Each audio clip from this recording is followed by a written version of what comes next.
Today we're going to talk about everybody's favorite subject, and that is coaches on the hot seat. You know, it's everybody's favorite thing when your team's losing. He should be fired. We need to ditch him. We need to get rid of him. And we're starting to reach the point in the season where coaches are actually going to get fired. So we're not going to specifically talk about who's on the hot seat because I've already talked about that a lot. But instead, we're going to talk about the coaches that are on the hot seat and whether or not they should be fired. It's a game I like to call to fire or not to fire. So I want to start by clarifying something. Here are some coaches that are not on the hot seat. You've got Nick Saban. He's not on a hot seat. I put this here mostly as a joke because some people will tell you that he is on the hot seat just for losing a game. Nick Saban will be coaching at Alabama until he does not want to coach at Alabama anymore. He will never be fired. Mario Cristobal, not on the hot seat. This is year 2. He, had an underwhelming start, 5-7 season, pretty disastrous. They're turning in a nice little year. And yes, they lost a tough game. Oh no, why didn't they kneel to football? Not grounds for firing, especially with what he's done to Miami recruiting and what he's doing with that program. James Franklin, not on the hot seat. He has still got a team and a program in a much better place than when he took over. I don't care that he can't beat Ohio State. Most teams can't. Billy Napier, I think, to be fair, most people are off of this kick they had that Billy Napier's on the hot seat because he's not. And he wasn't. And also, recruiting at Florida is absolutely killing it. Pat Narduzzi is another one that some people are trying to say he's on the hot seat because of a rough year here, but because of what he's done at Pitt and the way he built that program, I don't think and it looks like it's going to turn out to be maybe like a 4-8, 5-7 season. That's not. He won the ACC title just a couple years ago. And then last but not least, Shane Beamer. I don't think Shane Beamer is on the hot seat at all. He overachieved expectations in the first 2 seasons. Yes, they're having a rough third year here, but he's doing some really good things at South Carolina. I don't consider any of these 6 coaches to be on the hot seat, and I don't really think there's any chance they get fired. But I just wanted to get out ahead of it because I know some people are going to comment and be like, oh, those guys are on the hot seat. Why didn't you talk about Napier? Why didn't you talk about Franklin? Stuff like that. I just don't think those guys are on the hot seat. So with that being said, let's talk about the coaches that are actually on the hot seat. We're going to throw the graphic up. We've got 10 coaches listed here. Some of them pretty prominent, like Jimbo Fisher, Sam Pittman. I think Aranda and Holgorsen, probably some guys that are more well-known. Neil Brown has become infamous for being on the hot seat. And then some other ones that maybe aren't being talked about as much. Justin Wilcox, Tom Allen, Dana Dimmel, Andy Avalos. So we're going to get into here and we're going to break them down coach by coach, talk about what their resume is, what they've done as a coach at their school, and whether or not I think that they should be fired. So we're going to start with Sam Pittman. So we're going to take a look at Sam Pittman's resume. He's in his 4th season at Arkansas. Through his 4 seasons, he has a record of 21-23. And the thing I'm going to be doing here is comparing their 4 seasons, or the number of seasons they've been there, to the previous same number of seasons, to compare kind of like where the snapshot of the program was before the coach was there and after they've been here. So for Sam Pittman, compared to the previous 4 seasons, he's doing pretty good. Arkansas was 15-34 in those 4 years. They were pretty dreadful. I think people forget Arkansas used to be on the level of some of those really poverty teams when Kansas was terrible and Vanderbilt was terrible and Oregon State during the Gary Anderson era. So Pittman has done some really excellent things at Arkansas. You look at his accolades through 4 seasons. He has a Cheez-It Bowl appearance and a Red Box Bowl win. I don't think it's likely that he gets them to a bowl game this year. They already have 6 losses, and he hasn't ever won the division in the SEC. Obviously, they're in one of the toughest divisions in college football. But he did get Arkansas into the top 25 at one point. He got them some national recognition, and he's had recruiting in a decent spot for the Hogs. So there's definitely been some good things that have happened with Sam Pittman. You know, a record doesn't tell you everything about a coach's tenure. However, the thing that I thought was key for him at Arkansas is he had Arkansas looking at potentially a new program ceiling. Like, we were introduced to the idea of an Arkansas team that was going to be contending for a bowl or in a bowl game every single season. However, this year, and I think it's important what happened this year, things have taken kind of a turn. A 2-6 start to the season, losses to a lowly Mississippi State team, lost to BYU, they were at home. It's really alarming things, and I think the biggest knock on Sam Pittman has been his inability to assemble a coaching staff good enough. And I know people are saying, oh, he's got a new offensive coordinator, new defensive coordinator, and they just fired Dan Enos, their offensive coordinator. However, I just think that says more about Pittman's inability to assemble a staff. So at the end of the day, I think my official verdict for Sam Pittman would be to fire Sam Pittman. He's done some great things at Arkansas. He's really built something that I think another coach can build off of. And with the disparity of how much SEC coaches are being paid to other coaches, I really think Arkansas can get a better coach that can utilize the talent on this team and win. And I really think this Arkansas team this year was good enough to win 6, 7, maybe 8 games. And yet it looks like they're probably going to be closer to like the 3 or 4 win range, which just isn't good enough. And last season, I think they underwhelmed too. So back-to-back seasons of underwhelming pretty hard. I think it just shows that there needs to be a change. And so some potential candidates. For every time I say a coach should be fired, I'm going to throw out some potential candidates. I think, Gus Malzahn is a guy that is proving that he is still a coach that can rebuild a program at UCF. He has flipped UCF's recruiting. They're recruiting their best recruiting class in years. They actually have one of the best recruiting classes in the future Big 12, so not counting Oklahoma and Texas. And he's taken that program and been able to sustain some excellence, and he's a guy that has experience in the SEC. So if you're talking about a move that is almost a little safer, I think Malzahn could be the move there, but you might be resigning yourself to a ceiling. But he's very familiar with the culture. He can recruit decently well, and I think Malzahn wouldn't be a bad move. Kendall Briles is another potential option. He was the offensive coordinator last year for Arkansas. He got recruited away essentially to TCU. I think that Kendall Briles could be a solid option. Get him to come back to Fayetteville. He's very familiar with the culture. You could probably retain some of your talent with Kendall Briles. And then another one, a little out there, Willie Fritz. Willie Fritz is a guy very familiar with the Southeastern Conference in that area. He's a little older than maybe you might like, but he's definitely had success with Tulane, and now this is back-to-back seasons where Tulane is a perennial top 25 team and New Year's 6 contender. So I think that those would all be solid candidates to replace Pittman. It definitely feels like the end of an era. So next up, we're going to talk about Cal's Justin Wilcox. His resume, 7 seasons at Cal. This is season number 7. He has a record of 33-40, and compared to the previous 7, 34-49 was Cal's record. So a slight uptick in winning percentage for Cal since he got there, but the expectations were pretty high. So far, the accolades: they have a Cheez-It Bowl appearance and a Red Box Bowl win. So 2 bowl appearances in 7 seasons. Is that the Cal standard? Now, this program, I think, was pretty poverty when he took it over, very similar to Arkansas. And Wilcox, his expectations have been sky high. In fact, at one point, when it looked like he was turning things around at Cal, he was reportedly being thought as a potential candidate for the Oregon job, which sounds absolutely baffling, especially with the direction both those programs have trended. But Justin Wilcox is a hot name in the coaching industry, and I think there's a reason for that. And I do think he has potential as a head coach, and he's still relatively young for a head coach. And it does feel like he's acquiring talent at Cal. And so for that reason, I'm going to say keep, even though I'm aware he's been there a long time and I'm aware Cal isn't where they want to be. But I think that he can be good. I think Cal would also struggle to find a new head coach if they were to fire him for the ACC, because I think that's an important factor, is what could you get if you move on from your head coach? And if you can't get anything better, might as well keep him. I don't think Cal could get a coach with more upside than Wilcox right now.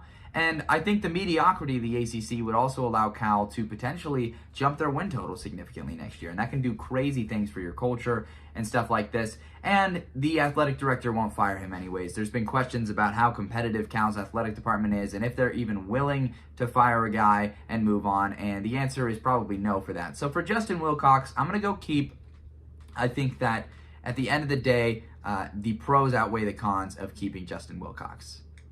So up next, we have Tom Allen from Indiana.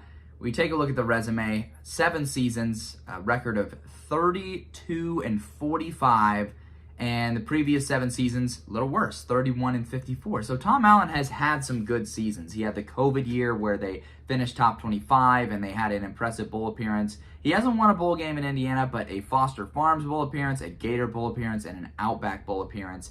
Some impressive bowls there. The Gator Bowl and Outback Bowl are no joke. He turned in an 8-win season in 2019 in Indiana, In 2020, that was the spectacular COVID year where they were nearly winners of the Big Ten West Division. And then it's been a little downhill since then. Indiana hasn't really been able to rack up wins, and they gave a big time extension to Tom Allen. And they just really struggled. They have not been able to eclipse, I believe, more than 2 wins in conference play since 2020. So they just haven't been able to recapture that magic. They haven't been able to retain talent. And Tom Allen's been scrambling a little bit. And this year has been more of the same. They look pretty dreadful for the most part. And even it's gotten to the point where Rutgers has surpassed Indiana. And I'm aware of the contract stuff with Tom Allen, but I'm going to say fire. That's my verdict. Try to buy out his contract and fire him. If you can't, just fire him at the earliest convenience, I guess. I think it's time to move on from Tom Allen, and I think you can do better in the Big Ten. There's going to be a discrepancy in college football. The amount of money the Big Ten schools are making is going to be significantly more. Some potential candidates, Mike Elko, one of the hottest names. If you can get out in front and you can get him from Duke, I believe his stock is not as high as it was just a little bit ago, just because Duke's inflicted a couple losses. I think Indiana could take a swing. Go for Mike Elko. Maybe Dave Doran. Dave Doran is the current head coach at Wake Forest. It's a very similar one, and I think Doran's going to go more under the radar. So, for example, if one of the bigger schools gets Mike Elko, like, I don't know, maybe Texas A&M, we'll talk about them later. Dave Doran, I think, is a solid one. He is a guy that is at NC State. I believe I just said Wake Forest a second ago, but his stock's going to be a little lower just because NC State's not winning like crazy. But he's done similar things at NC State, and he could get a much better contract at Indiana. And last but not least, Washington offensive coordinator Ryan Grubb. I think it's pretty clear that Grubb is holding out for a head coaching position. He turned down the offensive coordinator position at Alabama this past season, and he's killing it at Washington right now. And Indiana doesn't really have any ties to him, but I really think that could be a big swing for the fences to get a quality head coach. But yes, Tom Allen, I think, should be fired, and I get excited when I think about the potential coaching candidates that Indiana could get. We've got Baylor's Dave Aranda, and this was not a name I was expecting to be saying on the Hot Seat Talk. Let's look at his resume. 4 seasons, a record of 23-20. Previous 4 years was 26-26, so a ever so slight improvement. Accolades: he won a Big 12 title, he had a Sugar Bowl win, and an Armed Forces Bowl appearance. That's not the issue. The issue has been this season and partially last season. They won the Big 12 title in 2021. Last season was a very underwhelming 6-6, followed by a crushing bowl defeat to Air Force. And now this year, they're struggling again. They just got a win. They're at 3-4 as it currently stands in this season. So for Aranda, the worry comes that when a coach has that much success early, it was year 2 that Aranda goes out and wins the Big 12 and wins the Sugar Bowl. When a coach has that much success early, it really causes stress when they start to lag a little bit, because then you start to wonder, oh, was that a mirage? If we let that affect our perception of him the whole time, are we just going to be lying to ourselves? I look at a guy like Will Muschamp. He did the same thing at the Florida Gators. So for Aranda, I think for now, keep. That's what I'm going to say. The upside is enough for now, and I think that Baylor football is such that they're not going to be winning 10 games a year. Maybe once every 3 years, kind of like a Michigan State, is the right vibe and right perspective to keep for the Baylor Bears. They were winning 10 games a year, and then it came out they were cheating under Briles. So for Aranda and the Bears, I think don't overreact, don't get rid of them. In fact, it looks like they might be able to turn things around and make a bowl game. Initially, it looked like things could be much more dire at Baylor, but I think the Bears are very capable of making a bowl game. So my verdict is to keep Dave Aranda. So we're in the back half now. We just did 5. There's 5 more coaches to cover.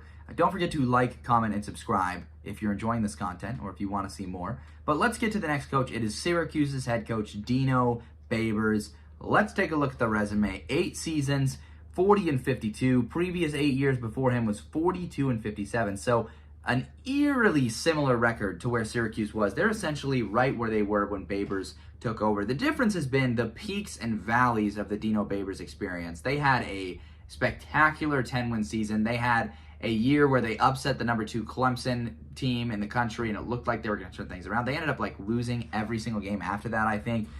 Syracuse has been incredibly inconsistent year to year, and this year and last year, they had hot starts against easy competition, and then as soon as they got into conference play, they crumbled. Accolades: a Camping World Bowl win and a Pinstripe Bowl appearance, not good enough in 8 years. That is really, really tough for Babers. But for Syracuse, it's a tough conundrum because you still almost have that 10-win season to cling to with Dino Babers. And it's been such an interesting experience. He's gotten some talented players and had some pretty electric teams. I think you just would like to see more consistency and more bowl games. I think the finish to this year has a lot more to do with my perception of Babers than a lot of these other coaches. Because I think if he makes a bowl game, which I do think Syracuse will still squeak into one, I'm going to say keep. That's my verdict. How much better can Syracuse do than Dino Babers? I think a lot depends on how they finish, like I said, and I don't know if there's many viable candidates that are willing to go to the ACC and take the Syracuse head coaching position. And so I'm going to say keep Babers for now. And I know that might not be popular among Syracuse fans, but I think, if, for example, next year he were to pop off another 9-win season and then go back to 6 and 5-win seasons, being able to do that once out of every 4 or 5 years, I feel like that's doable for Syracuse.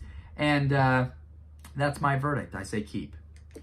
All right, next up is everybody's favorite head coach. It is Jimbo Fisher. So let's take a look at the resume here. 6 seasons, a record of 43-24 in those 6 seasons. And we look at the previous 6, 51-27, which is better, notably, than what Jimbo has done. Jimbo, for added context, got an absolutely massive contract at Texas A&M. He was essentially supposed to be the Aggies' Nick Saban. However, it's become painfully apparent that Jimbo is out of touch and desperately needs some sort of overhaul or philosophy change. He has a Gator Bowl win, a Texas Bowl win, and he has a New Year's Six win, a Gator Bowl win at Texas A&M, although I believe that one was in the COVID year. It just hasn't been the expectation that A&M wanted. They managed to reel in the #1 recruiting class of all time, which is insane. And I think you have to admit that Jimbo still is able to get the structure in place to reel in elite recruiting classes. And that's an impressive feat by Jimbo. However, his inability to win with said talent has been very, very alarming. And it's been the reason that he's been the focal point of a lot of these hot seat talks. They tried something with Bobby Petrino at offensive coordinator this year. It didn't work. So let's get to the verdict. I think you need to fire Jimbo Fisher. And I think everyone agrees at this point. But the issue is the contract, the massive buyout. And so as soon as they can afford, I think he's probably gone. Some potential candidates. Mike Elko. He's the guy I alluded to earlier.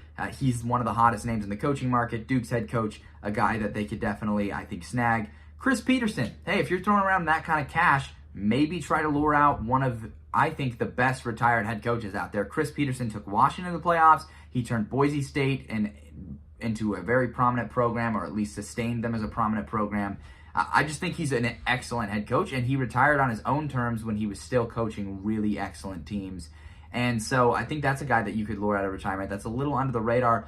Bobby Petrino, why not just embrace it? Just hire Bobby Petrino, he'd probably be a cheap head coach, fire Jimbo, put in Petrino, maybe you can keep a lot of the players home and try to do something there. Or there's the Texas option, G.J. Kinney. Take a shot at one of those young head coaches and a guy that's having success at a lower level. Maybe you need to rethink the way you're approaching things at Texas A&M. And especially if you're spending a lot of money on the buyout, G.J. Kinney is going to be another guy that's going to be a little cheaper, I think, for a job like Texas A&M. So that is my verdict for Jimbo Fisher.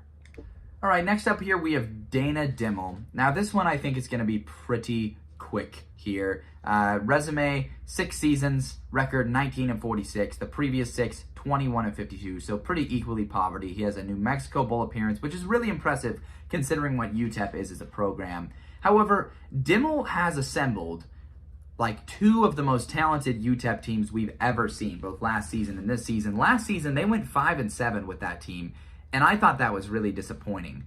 This season, with an arguably more talented team, they're going to miss a bowl game by a lot. They're like 1-2. They're like bad.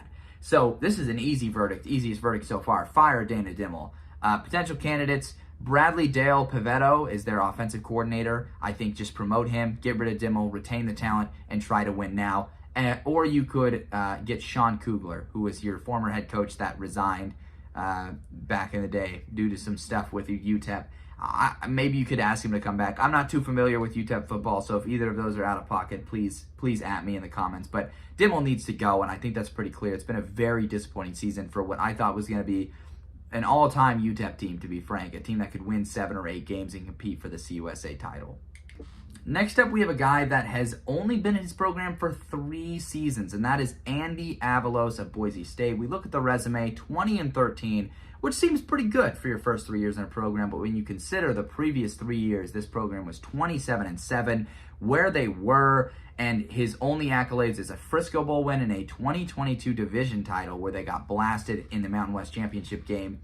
Pretty disappointing stuff from Boise State and from Andy Avalos. He has taken over a program that was really good and taken them in a not so great direction. And I think that's really alarming. And I think you have to make a move if you're Boise State. And for that reason, the verdict here, it's going to be a firing. I think that Andy Avalos being fired is something that needs to happen. It needs to happen this offseason to limit the damage. It has just not worked out with him. And it has been a plug and play for every coach that has transitioned in there since this team was good and this program is great, and Avalos has not been there. I think Boise State can still be excellent. Brian Harsin currently does not have a head coaching job. Go get him back. If not, if you don't want to go back to the Harsin era, because Harsin was still winning Mountain West titles, go get Kellen Moore. Kellen Moore is literally right there, and an awesome offensive coordinator in the NFL, ripe for the picking. I think Kellen Moore would be an excellent hire. And or Ryan Grubb. Ryan Grubb was the previously mentioned Washington offensive coordinator. He's got Mountain West ties. I think he could be an excellent addition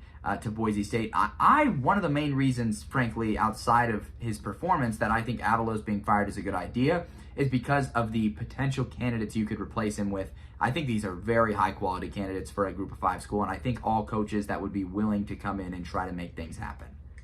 So we saved the best for last here. The last one is going to be Neil Brown, West Virginia's head coach, infamous for being perpetually on the hot seat at all times. We take a look at the resume. 5 seasons, a record of 26-28. Previous 5 was 40-24. So things have clearly dipped off at West Virginia. Ironically, since Dana Holgorsen left, who's now the head coach at Houston and on the hot seat himself, Neil Brown has a Liberty Bowl win and a Guaranteed Rate Bowl appearance. So has only made a bowl game twice in 4 of those 5 seasons. The 5th one is going on right now. They could still make a bowl game. And this one, I think, is going to surprise some people because I actually really liked what Neil Brown did at Troy, and I thought that was an excellent coaching job. And now he is at West Virginia, and I don't hate necessarily what he's done. They missed a bowl game last year, which was unfortunate. I think there's just a lot of close, razor-thin games in the Big 12. I think if they make a bowl game this year, I would keep him. And I think they will make a bowl game this year. So I'm going to go keep. I think he can still have success, and West Virginia can still have success with Neil Brown. I see Mountaineers fans rooting for him to lose so they can fire him. The Big 12 gets easier next year. Can West Virginia do better as a head coach? I think Neil Brown is a proven program builder and a guy that I trust. I trust at West Virginia. And I think this year has been really encouraging. I think that it just has been. And I think 2023 overall has been a net positive for Neil Brown thus far, and I think that he'll make a bowl game. I think he could push like 7 wins, and that means you're going for win number 8 in a bowl game, and that's pretty stinking good for West Virginia. So I say keep Neil Brown. I am a believer. Trust in Neil. That officially does it for fire or not to fire with some of the popular coaches on the hot seat. Let me know down in the comments. Do you think I was too harsh, too kind? How many of these coaches do you think will actually get fired? I think that while I said 4 of them should be kept, I think we're more likely to see like 8 of these 10 guys get fired, like a much higher number, because modern college football fans aren't patient, and that's due to a number of factors, Coach Prime being one of them. The illusion of being able to just turn around your program in 1 year or in 2 years or in a much shorter amount of time. People get drunk off of that. So let me know what you thought, and don't forget to like, comment, and subscribe as always, and I appreciate you guys for watching.